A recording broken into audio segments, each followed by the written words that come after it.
The boarding area was calm, almost polite. No shouting, no chaos. Just one passenger quietly asked to step aside, told she wasn't cleared for priority access. Nothing dramatic happened. And that's exactly how unfairness usually begins. Softly, efficiently, as if no one would notice. The coastal transit airport was designed to feel calm. Glass walls facing the water, pale floors that reflected the light. Soft announcements meant to sound reassuring, not urgent. Everything about the place said, "This will be easy, if you belong here." At the far end of the terminal sat the priority business gate. Not louder, not bigger, just quieter. A glass-enclosed waiting area with leather seats, power outlets at every chair, and a short, orderly line that moved without friction. People here didn't rush. They glanced at their watches, not the departure board. They had already passed every invisible test. This space ran on rules no one ever printed.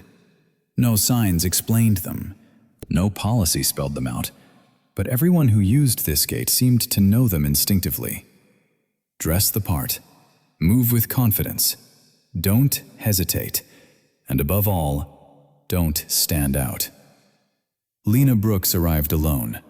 She rolled her shoulders once, adjusting the strap of an old laptop backpack that had clearly seen better days.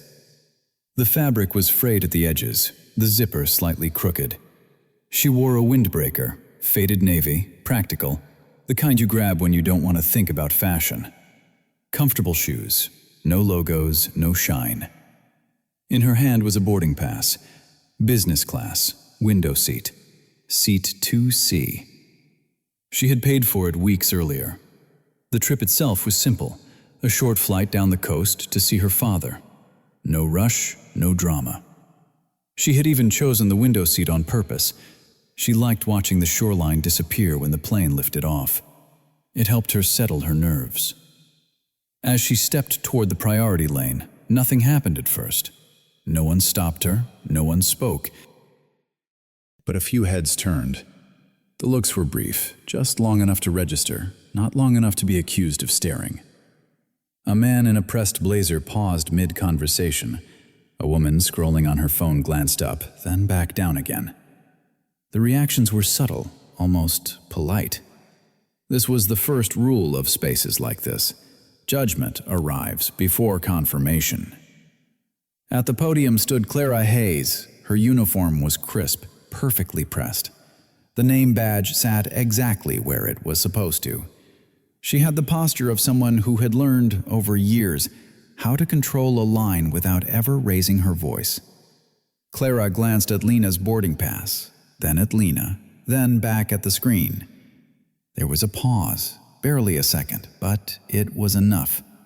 Because in that second, Clara wasn't checking seat numbers or fare classes. She was doing something else entirely. She was deciding whether this situation was going to be easy. Behind Lena, the priority line remained short and orderly. Everyone waited, watching but pretending not to. The hum of the terminal filled the silence. Rolling suitcases, distant announcements, the low murmur of other gates boarding on schedule. Clara's fingers hovered over the keyboard. "This line is for priority boarding," she said, her voice even. Not rude, not warm, just declarative. Lena nodded once, calm, polite. "Yes," she replied. "That's me." She held the boarding pass out again, this time a little flatter, easier to read. "Seat number clear, fare class visible, everything exactly where it should be." Clara didn't take it. Instead, her eyes flicked back to Lena's backpack. The scuffed shoes, the lack of urgency. Around them, nothing changed. No alarms, no raised voices, no confrontation. And that was precisely the problem. Because unfairness doesn't always announce itself. Most of the time, it arrives dressed as procedure. The priority business gate was built to move quickly, to avoid friction, to keep things on time. Every design choice, from the glass walls to the minimal seating, served that goal. Efficiency was the highest value here, and when efficiency becomes the priority, verification becomes optional. Clara leaned slightly toward the screen, lowering her voice just enough to keep the interaction contained. "I'm going to need you to step aside for a moment," she said. "Not, 'you're wrong,' not, 'this isn't your seat,' just step aside." It sounded temporary, reasonable, almost considerate. Lena hesitated, not because she was confused, but because she understood what that request usually meant. Stepping aside was rarely just about stepping aside. It was about being removed from the flow, from the line, from the assumption that you belonged. She glanced past the podium toward the jet bridge. Boarding had already begun. A few passengers were scanning their passes, walking through without interruption. No one questioned them. No one slowed them down. Because they looked like they fit, Lena took a breath and stayed where she was. "I'm in seat 2C, she said again, evenly. "Business class." Clara smiled, but it didn't reach her eyes. "That's what I need to check," she replied, fingers finally moving across the keyboard. Behind them, the atmosphere shifted. A subtle impatience crept into the air. Someone sighed. Someone else checked their watch a little more noticeably this time. This was how pressure worked here. Quiet, collective, directionless, but effective. The rules were never written down, but they were enforced all the same. If you caused delay, you became the problem. If you disrupted the flow, you lost sympathy. And if you didn't look like you belonged, the burden of proof quietly moved on to you. Lena stood still, boarding pass in hand, as the system around her continued forward, smooth, efficient, unquestioning. At this gate, belonging was assumed first.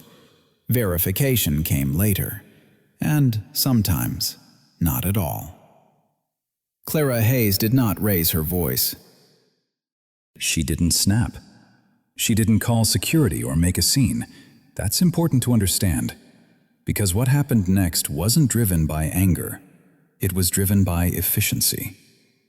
At the priority business gate, time mattered more than truth. The boarding clock was ticking. The jet bridge was open, and behind Lena, the line, small but influential, was beginning to feel delayed.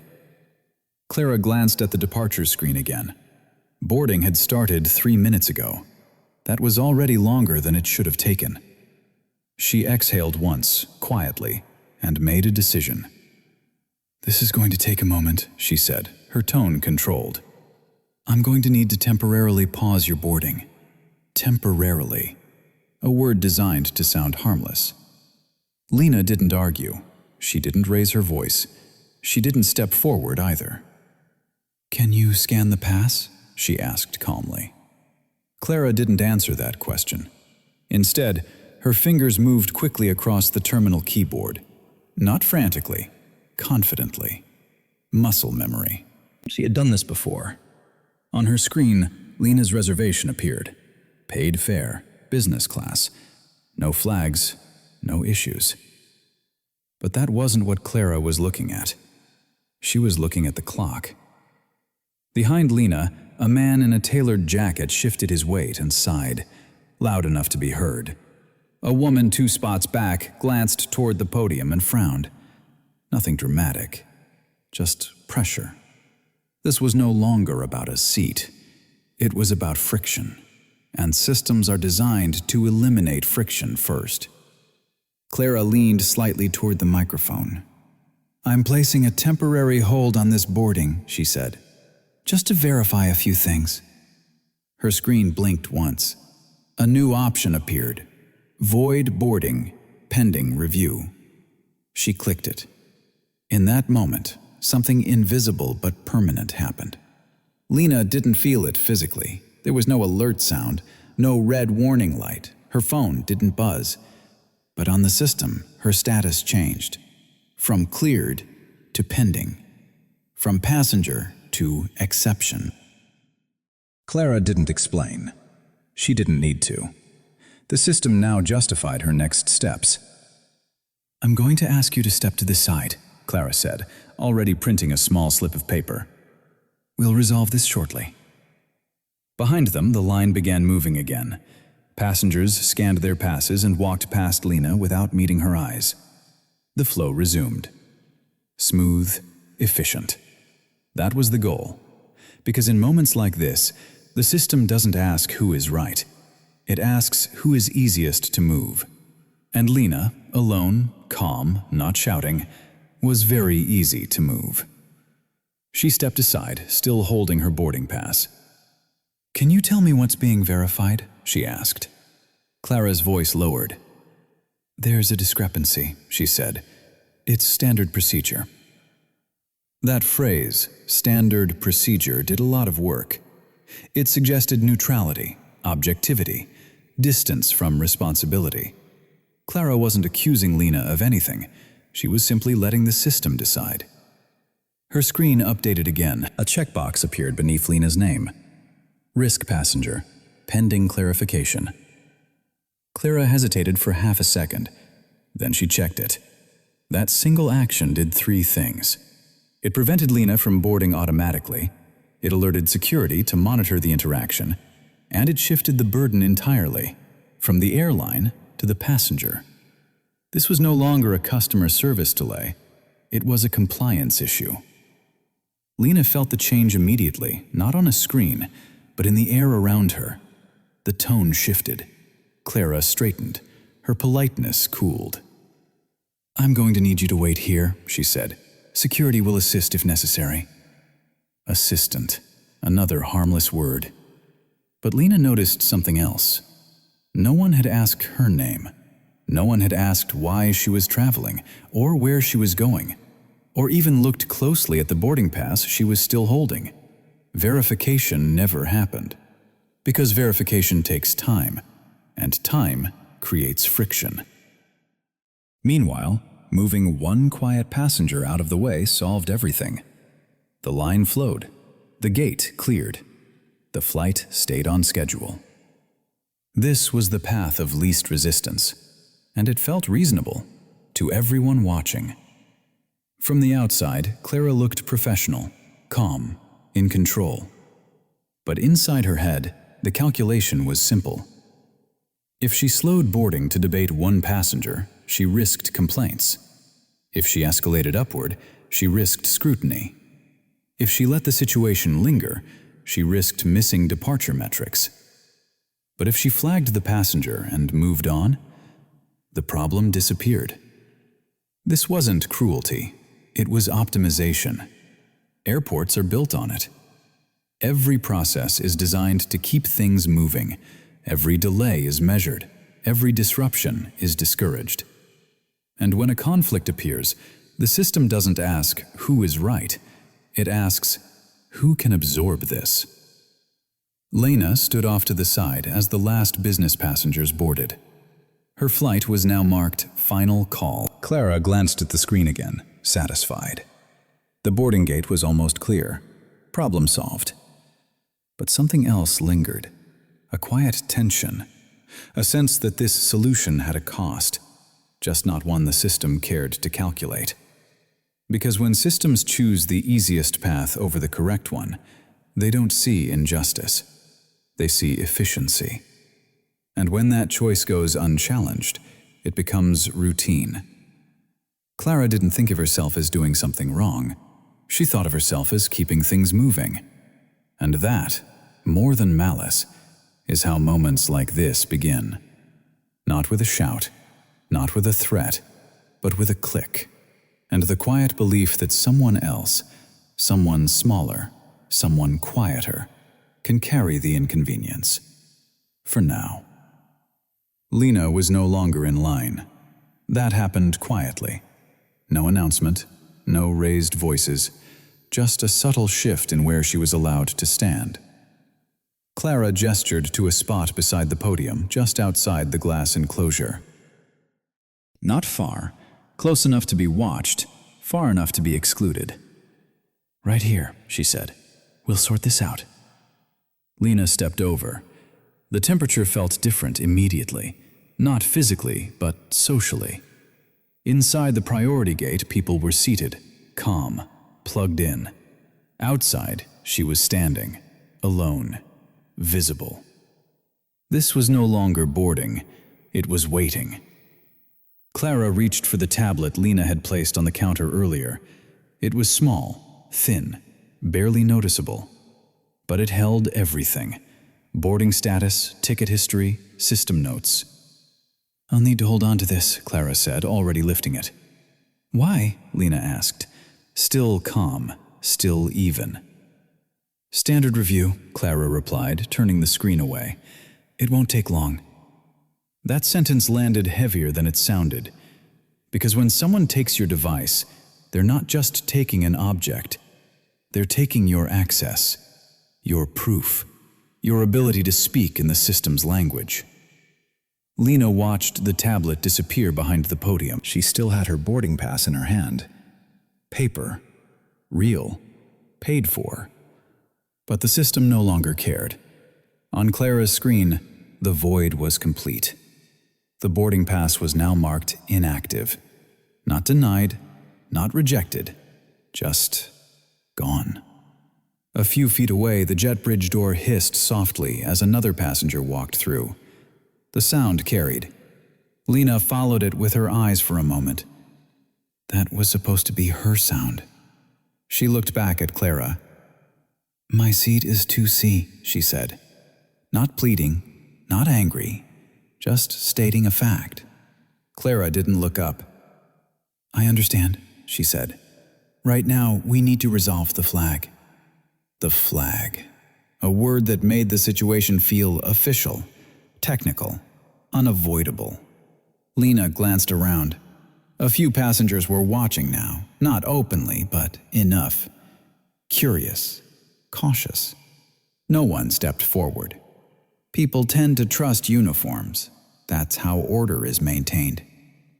A few minutes later, security arrived. Mason wasn't aggressive. He didn't rush. He walked with the practiced ease of someone who had been called to situations like this many times before. "What's going on?" he asked Clara quietly. She leaned in, spoke low. "Efficient. Passengers' boarding status is under review," she said. "I flagged it to keep things moving." Mason nodded. He didn't ask Lena for her side first. That was another small decision. He looked at the uniform, then at Lena. "Ma'am," he said, his voice polite but firm. "I need you to remain here until this is resolved." Remain? As if she were the one creating movement. "I haven't done anything," Lena said. Mason met her eyes for a moment. There was no hostility there, just caution. "I understand," he replied, "but we need to follow protocol." Protocol, another word that did a lot of work. Behind Mason, the boarding door was almost closed. The flow had resumed completely.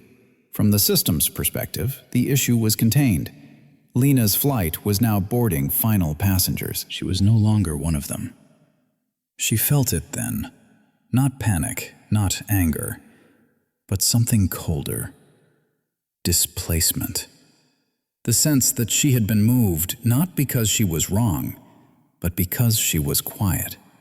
Because she didn't shout. Because she didn't demand. Because she didn't make herself expensive to ignore. People often think silence keeps them safe. That if you stay calm, stay reasonable, stay small, the situation won't get worse.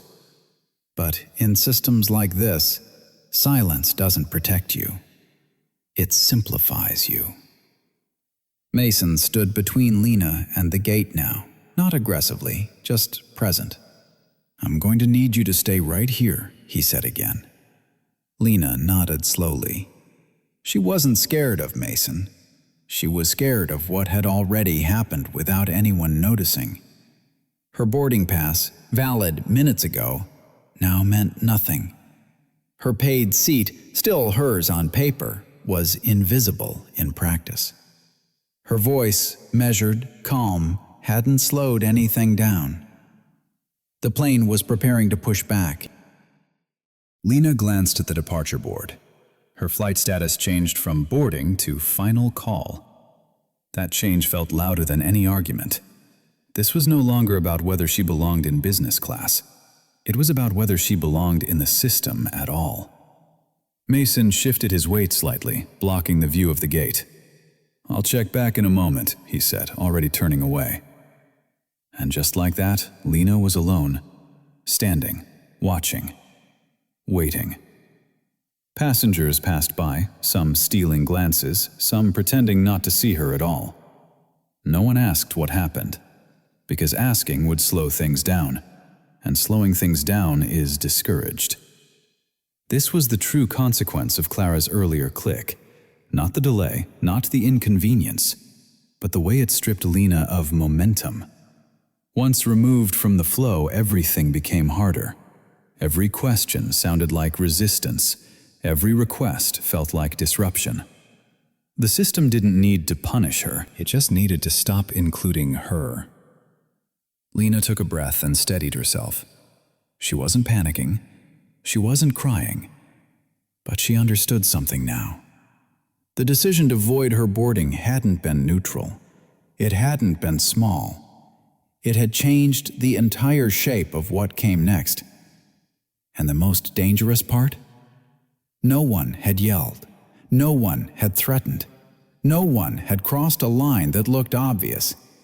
It all happened calmly, professionally, which made it harder to name, harder to challenge, harder to undo. This was no longer a misunderstanding. It was exclusion, wrapped in procedure.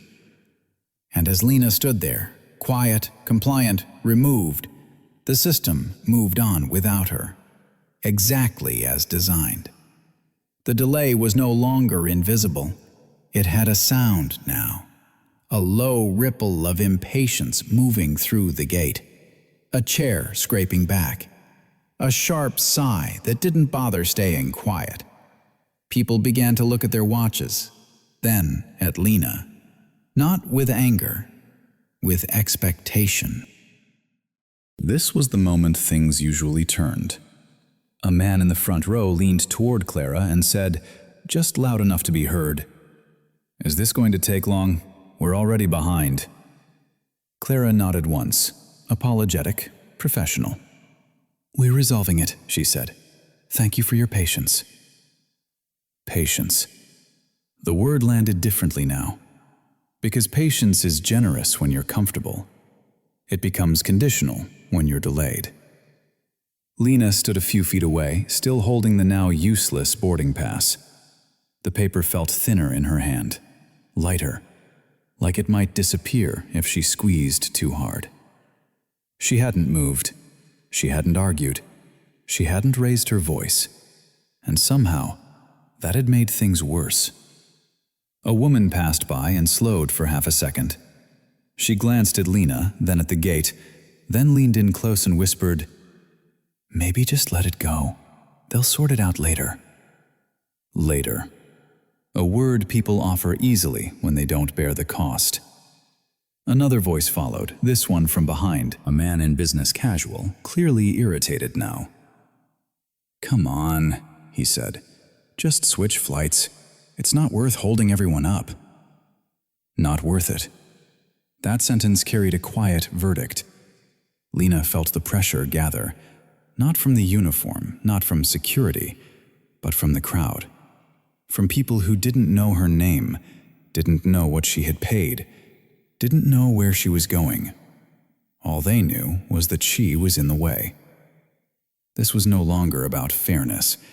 It was about flow, and flow demands sacrifice. Lena looked toward Mason. He stood a few steps away, arms relaxed, posture neutral. Not hostile, but not helpful either. She met his eyes. "I've done nothing wrong," she said softly. Mason shifted slightly. His voice stayed measured. "I understand," he said. "But right now, this is causing a delay. Causing. The word implied intent, as if she had chosen this, as if she had stepped out of line on purpose. The boarding announcement chimed overhead. "Final call for all remaining passengers." The sound cut through the air like a closing door. Lena felt it in her chest. That announcement wasn't meant for her anymore. Clara glanced at the clock again, then at the thinning gate area, then back at Lena. Her voice dropped, almost kind. "Look," she said, "if you're flexible, we can rebook you. No charge. It'll be easier for everyone." Easier. There it was. The offer that ends most stories. Not justice, not explanation, just relief. Easier for the airline, easier for the gate, easier for the people waiting. The cost was clear. Lena would give up her seat, her flight, her place. And in return, the system would stop paying attention to her. That's the deal most people are quietly taught to accept. Don't be difficult. Don't make noise. Don't insist. Just move aside so things can go back to normal. Lena looked at the boarding door as it began to close. Slowly, deliberately. She imagined walking away, picking up her bag, standing in another line. She imagined the email that would come later. "We're sorry for the inconvenience." She imagined explaining this to someone else and hearing, "At least they offered to rebook you." She imagined swallowing it. This was the bottom of the story, the place where most people decide it's not worth it, where dignity is exchanged for peace, where silence is mistaken for strength. The crowd waited. Clara waited. Mason waited. Everyone was watching to see if Lena would do what the system expected. Give up. Lena felt the weight of that choice settle in. She understood now why silence didn't protect you. Because silence doesn't challenge the narrative, it completes it. When you step aside quietly, the story becomes simple. There was an issue. It was resolved. No harm done. No one has to look closer. Lena took a breath. She didn't raise her voice. She didn't shout. But she didn't move either. "I'm not rebooking," she said calmly. "I paid for this seat." The words landed heavier than they sounded. A few people shifted uncomfortably. Someone scoffed. Another passenger muttered, "Unbelievable."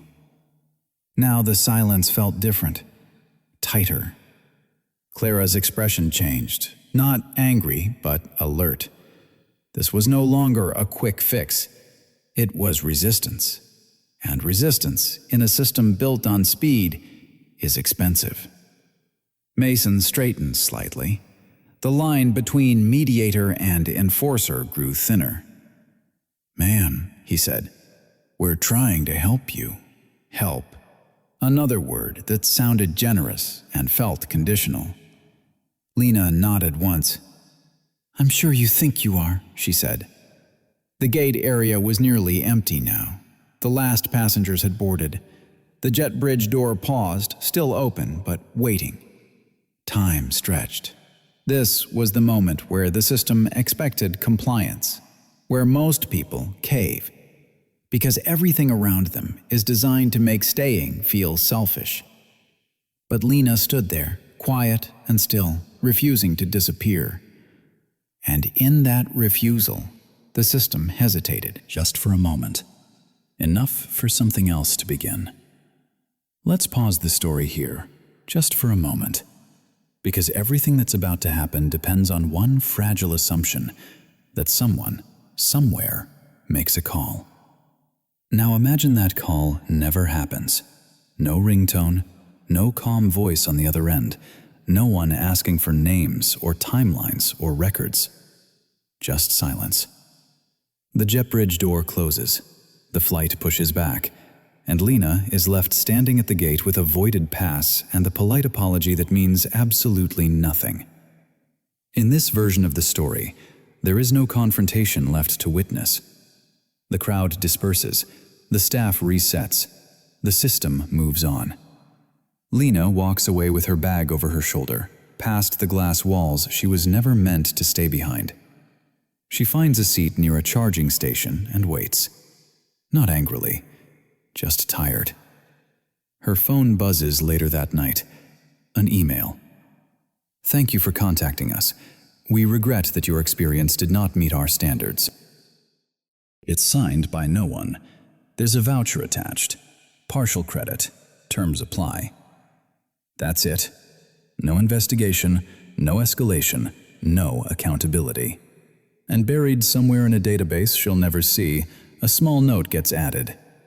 Passenger flagged, gate incident, non-compliant. It doesn't ruin her life.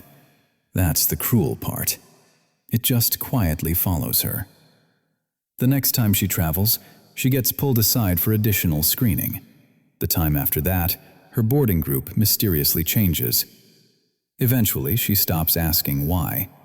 She learns the lesson most people are taught the hard way. Don't push, don't insist, don't make things complicated. The system prefers you quiet. This is how most stories like this end, not with shouting, not with justice, but with exhaustion. And the truly unsettling part isn't that someone made the wrong call at the gate, it's that nothing happens afterward. No one wakes up thinking they did harm. No manager reviews the footage, no policy changes, because from the system's perspective, the problem resolved itself. The flight left on time, the gate cleared, the disturbance disappeared. This was no longer an injustice. It was an inconvenience that corrected itself. And that's how systems learn, not from outrage, from outcomes. When no one calls, no one complains, no one names names, the system records a quiet success. It learns that pressure works, that silence equals compliance, that the cost of being wrong is low, as long as the person affected walks away. Multiply that by thousands of gates, millions of passengers, years of repetition. That's not an accident. That's conditioning. Lena goes home in this version. She tells the story to someone she trusts. They shake their head and say, "That's messed up." Then they add, "At least you didn't miss anything important." She nods. She starts telling the story shorter each time. Less detail, less emotion. Eventually, she stops telling it at all. Because nothing changes when you do. The people who caused the moment never hear her name. The people who watched never feel responsible. The system never feels exposed. This isn't a story about villains winning. It's about invisibility doing its job. The danger was never the person behind the counter. It wasn't the uniform or the rule or the tone of voice. The danger was how easily the moment could vanish, how quickly it could be folded into a template response and archived. That's what should unsettle you. Because if the call never happens, the system doesn't feel threatened. It feels validated. It believes it handled things efficiently. And efficiency, unchecked, becomes a justification. In this version of the story, Lena isn't humiliated publicly. She isn't dragged or shouted down. She's simply removed, cleanly, quietly. And the absence of noise convinces everyone involved that no real harm was done. But harm doesn't need witnesses to be real. It just needs repetition. So when people say, "Why didn't she just let it go?" this is what they're really asking. Why didn't she make it easier for the system to forget her? Why didn't she accept the quiet ending that keeps everything running smoothly? Most people do. That's why this version of the story feels familiar. Because you've lived it, or watched someone else live it, or learned to avoid it by staying small. The scariest part isn't that justice fails loudly. It's that it so often fails without making a sound. And if no one ever calls, That silence doesn't just end the story, it becomes the rule. Something changes when a complaint becomes a record. Not loudly, not dramatically, but decisively. Lena doesn't make a call. She doesn't raise her voice. She doesn't ask to speak to a supervisor. She doesn't mention names that carry weight. She goes home, opens her laptop, and does something far less satisfying. She fills out a form. The airline's official complaint portal is plain. No emotion, no storytelling, just boxes. Flight number, date, gate, time. She types carefully, methodical, flat. Not what she felt, only what happened. At 6:42 p.m., my boarding pass was voided without explanation. At 6:45 p.m., I was informed I was flagged as a risk passenger. At no point was my identity verified. She uploads what she has: a time-stamped screenshot of her boarding pass, a short video clip someone nearby recorded, the exact phrasing used at the gate. No accusations, no adjectives, just facts. She clicks submit, and for a few hours, nothing happens. That's normal. Systems don't react to emotion. They react to patterns. But somewhere in a back-office server, the complaint is logged, assigned a case number, stamped with a time, cross-referenced automatically. That's when the shift begins. Because this isn't the first entry tied to Clara Hayes. It's the third. Different passengers, different flights, same gate, same phrasing. The software doesn't care about intent, it only sees repetition, and repetition is risk. An internal alert triggers quietly, not to management, not to PR, to compliance. The tone of the system changes. This is no longer a customer service issue, it is a procedural one. The next morning, Clara receives an email she wasn't expecting. Please provide a written account of your interaction at Priority Gate B on Tuesday. No accusations, no warnings, just a request. She pauses. This has never happened before. At the same time, Mason gets a similar message. Please confirm your role and actions during the same incident. The language is neutral, but the implication is not. This is no longer about whether Lena was cooperative. It's about whether protocol was followed. And protocols leave footprints. Meanwhile, Lena receives a different kind of email. Your complaint has been escalated for review. No apology, no voucher. Just acknowledgement. That's how she knows it's serious. Because systems don't escalate unless they have to. Behind the scenes, data is pulled. Gate logs, tablet access records, override permissions. Someone notices something small but critical. The risk passenger flag was applied manually, without secondary verification, without supervisor approval. That's a violation, not a moral one, a technical one. And technical violations are expensive. This was no longer about how Lena was treated. It was about exposure. Clara is called into a meeting she thought would never include her. No raised voices, no accusations, just questions. Why was the pass voided before identity confirmation? Why was the flag applied without escalation? Were alternative resolutions considered? She answers the way she always has. It was causing a delay. I used my judgment. I followed what usually works. The room stays quiet. Because usually is not a defense. Policy is. Someone slides a document across the table. Highlighted sections, timestamps, internal guidelines. This section, they say, tapping the page, can you explain why it wasn't followed? Clara's confidence fades. Not because she feels guilty, but because she realizes something far worse. The system is no longer on her side. When a situation stays emotional, authority holds. But once it becomes procedural, authority evaporates. Now it's just records versus rules, and records don't flinch. Meanwhile, operations flags the flight timeline. Legal reviews the complaint cluster. HR opens a preliminary inquiry. Each department moves independently. That's the irony. No one is trying to help Lena. They're protecting the company. But in doing so, they create accountability. This is how power really shifts.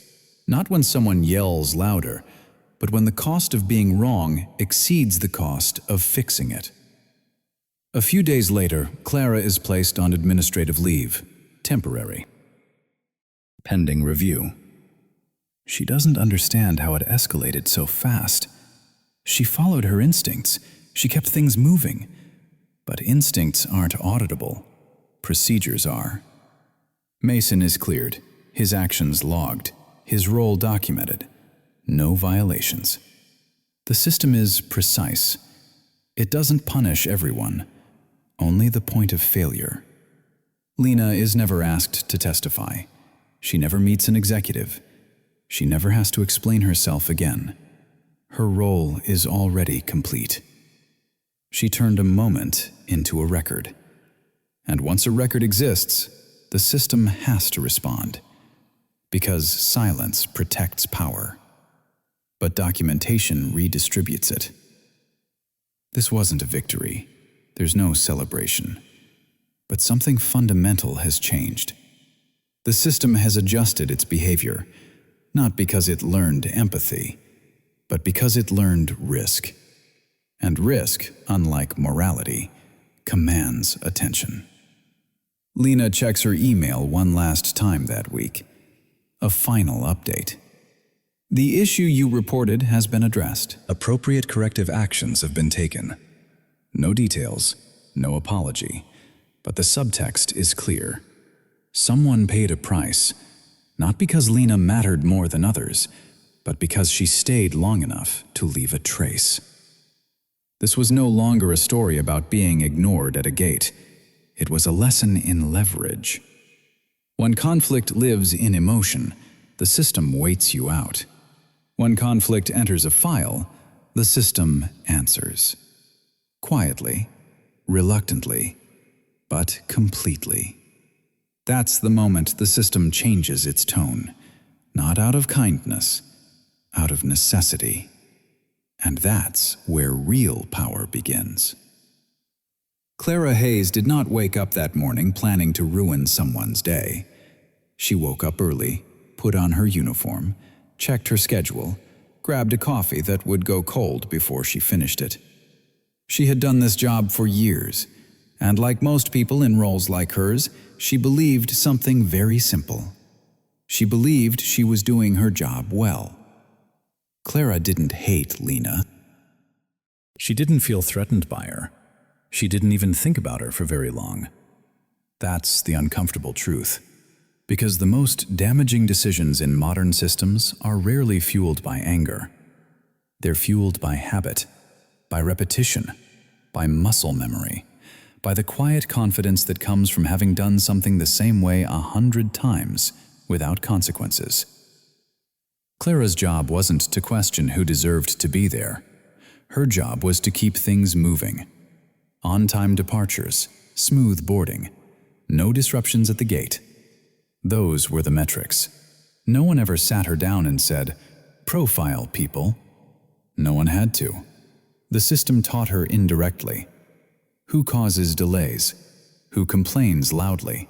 Who escalates? Who doesn't? Over time, patterns formed, and patterns harden into shortcuts. So when Clara looked at Lena, she didn't see a person. She saw a variable, a potential delay, a potential complication, a risk to the schedule. And in a system optimized for efficiency, risk must be neutralized quickly, not cruelly, efficiently. That's why her voice stayed calm. That's why she didn't raise it. That's why she didn't insult Lena outright. She simply applied a label.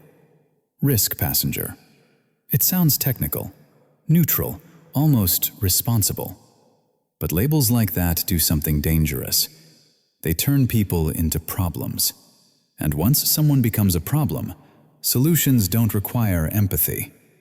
only clearance. This was no longer a human interaction. It was a workflow. Clara followed the steps she had learned.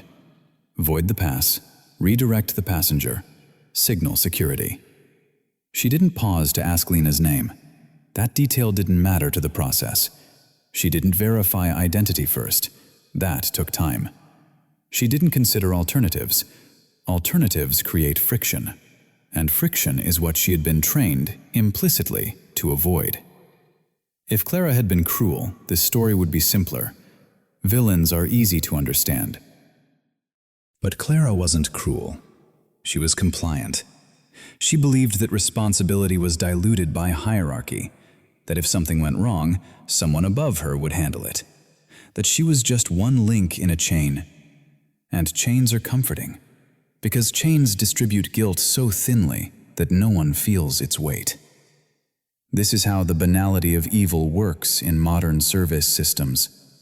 Not with shouting, not with hatred, but with quiet decisions made inside rules that were never questioned. Clara didn't think, "I am doing something wrong." She thought, "This is easier. Easier than arguing. Easier than slowing boarding. Easier than asking for approval. Easier than caring." And when systems reward ease over correctness, ease becomes morality. That's the danger. Later, when the investigation begins, Clara is confused. She replays the moment in her head. She remembers Lena being calm, not aggressive, not disruptive.